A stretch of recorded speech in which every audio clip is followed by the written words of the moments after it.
Just when you thought the head coaching search couldn't get absolutely any crazier, Adam Schefter drops this bad boy right as we're getting into work this morning. The Miami Dolphins have fired head coach Mike McDaniel, with owner Stephen Ross meeting with McDaniel this week to discuss the season. And after that meeting and reflection, Ross decided to move on, which tells me that something in that meeting did not go the way that he thought it would go. Falcons fans, welcome into Falcons Today by Chat Sports. My name is Moose. By the way, this is getting crazy. Like, I thought when John Harbaugh's news came out that was unbelievable. Now it's getting even crazier because what this does is it opens up a pathway for Mike McDaniel to be on the Atlanta Falcons coaching staff, but not in the way that you think I'm going to talk about. And of course, when a coach does get hired, any coach, right? If somebody gets fired, once they officially announce that Zach Robinson is gone, which, it's just a matter of like days, make sure you hit that subscribe button and click that little bell notification so you never miss a time that we are scheduled to go live or any time that we post a video. So do yourself and Moose a favor, click that sub button, and let's get it going.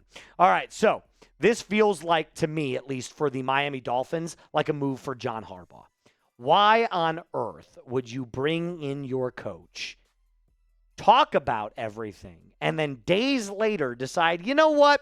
After 38 or 36 to 48 hours of thinking about it, I decided I no longer want you, Mike McDaniel. This clearly has the John Harbaugh scent written all over it.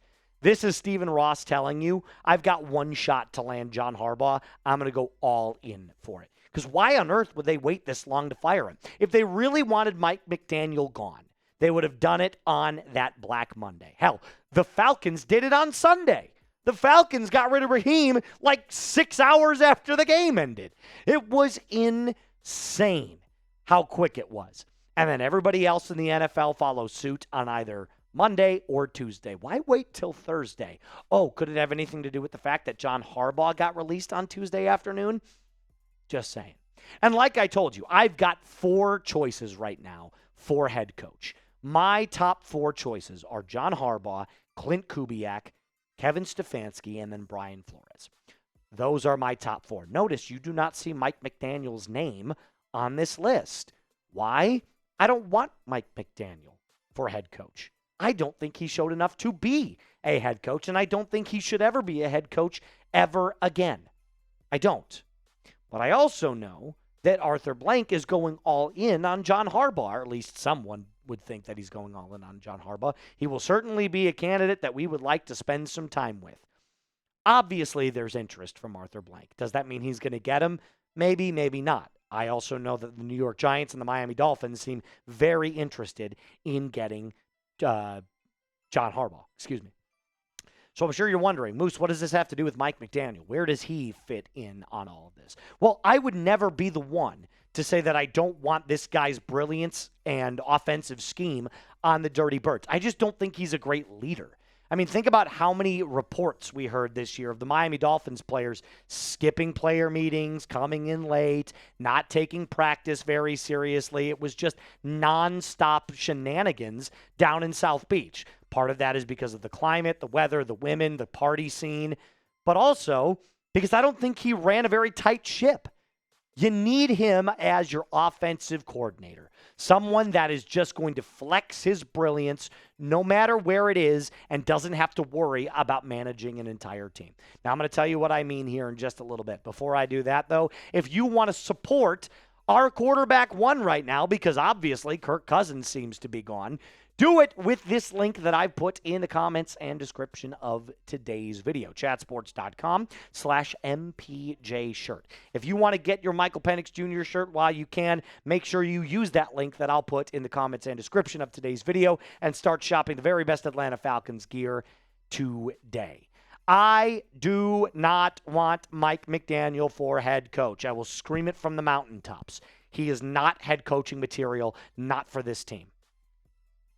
But does that mean that his football expertise, his acumen, and his mind aren't built for another role on a team? Of course not.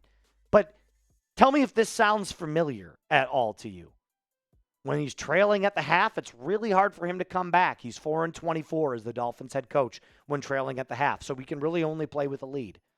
Quarterbacks other than Tua, he went 4-11 with. So for everybody that was like, it was a Tua problem. Really? Because without Tua, he was also really bad. And he's not good at replay challenges whatsoever. It was almost like he was blind to that area. If you challenged 25 times in a singular season and you only won 4 of them, that's a problem. So coming up, I'm going to tell you about what my plan for Mike McDaniel should be if we were to bring him in Atlanta. You could already probably guess what that area is because, as I stated before, his brilliance when it comes to his football mind is definitely something that will be of value to any team that he ends up joining. And obviously, that means as an offensive coordinator, somebody who's sitting up in the booth, or hell, even like Zach Robinson did after week 3. Maybe you go back down to the field. Maybe you sit there and you talk to MPJ or whatever quarterback you got on staff and you just work through everything. So I'm sure you're wondering, okay, Moose, well, now we know that Mike McDaniel would make a good offensive coordinator. Why would he be a good offensive coordinator? What about his scheme is built for the Atlanta Falcons to have success? Well, he is one of the best coaches I've seen in recent years when it comes to his pre-snap motion creativity. He's got these unique offensive packages where he'll run like 2 or 3 separate halfback shotgun packages where there's a bunch of pre-snap motion. People are twirling around. There's a lot of behind the line of scrimmage play design. There's a lot of sideline throws over the middle of the throws. And it's definitely built this entire scheme that he's created around your skill players. There's a reason that guys in the NFL talking media heads have all said there's not a lot of grit to the team. It's really built as a finesse. And that's a problem if you're a head coach because what are you going to do about the defense? But as an offensive coordinator on that side of the ball, you want skill. You want finesse. You want orchestration. You want all of that good stuff that comes with the beauty and kind of the choreography of an offense. You just don't want that for your head coach. You want grit, tenacity, toughness, leadership at head coach. And also, elephant in the room, he's worked with a lefty before. There's a lot of people that were like, Michael Penix Jr. is a bigger Tua. That's stupid. I hate. Just because they're both lefties. They play completely differently. Completely differently. Tua has a weak-ass arm. He throws a powder puff football. And this was evidence in the way that they ran their offense this year. Tua was the main problem in Miami, in my opinion. I do believe that. Was he the entire problem? No. Everybody shares that blame pie. But take a look. In 2025, with Mike McDaniel's brilliance, they only averaged 300 yards per game. That's 26th. 120.2 rushing yards per game. Okay, that's pretty good. That's 13th. So obviously they have a little bit of creativity in the run game with Devon Achane, who's not even close to the running back that Bijan is. But they only averaged 20.4 points per game. That was 25th. So I look at Tua and I say, okay, the fact that you paid Tua as much as you did, the fact that he went 6th overall, he was a great college quarterback, kind of like Bryce Young. Played with a bunch of great players around him, wasn't really built for the NFL as a starter. Maybe as a backup, maybe as a bridge quarterback. But let's just take a look really quickly at the 2025 season numbers. It's almost as if Michael Penix Jr. played a full season. You probably would have been really close to the numbers that Tua was putting up outside of the interceptions. I don't think that Penix would have thrown 15 picks. But he probably would have been right around 20 touchdowns if he would have played the final 8 games. And look at that. Their passer rating, identical. Like literally identical. So I think Penix and Tua being both lefties and Penix having a little bit more pure talent than Tua did coming out of college, I believe that Michael Penix Jr. is a better quarterback.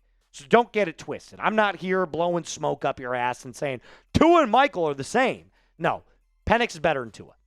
Penix is better than Tua. However, I also believe that Mike McDaniel could be deterred because of the Penix situation. He might see too many similarities in Penix and Tua. And if that's the case, then he wouldn't want to come here unless they decided we're going to go after another quarterback. So, if you had to ask me the dream staff in this scenario, if you were like, Moose, pick your roster in like Madden, this would be it. I'd go John Harbaugh as my head coach. I'd have my offensive coordinator as Mike McDaniel. I'd have Jeff Ulbrich as my DC. And I'd make Chris Horton our special teams coordinator, who was the special teams coordinator in Baltimore with John Harbaugh, who is a special teams coach. Let's be completely honest about this. Out of the 96 current units in the NFL, 32 teams, 3 units per team, 95 or 96 was the Atlanta Falcons special teams. The only thing I think you could maybe argue was worse was the Las Vegas Raiders and everything. So, yeah, they were terrible. But this would be my dream staff right here. I'll end today's episode with the, kind of the question that you're probably waiting for. And if you're watching during our live show, get down in the live chat and answer this really quick with either a Y or an N. Yes for no, or yes or no, excuse me. Do you want Mike McDaniel on staff with the Dirty Birds? If it's as an offensive coordinator, I would say hell yes. If it was as a head coach, I'd be saying hell no and no again on Sundays. That's all I got for you on today's episode. A reminder to hit that subscribe button, like today's video, and as always, Falcons fans, rise up and be cool.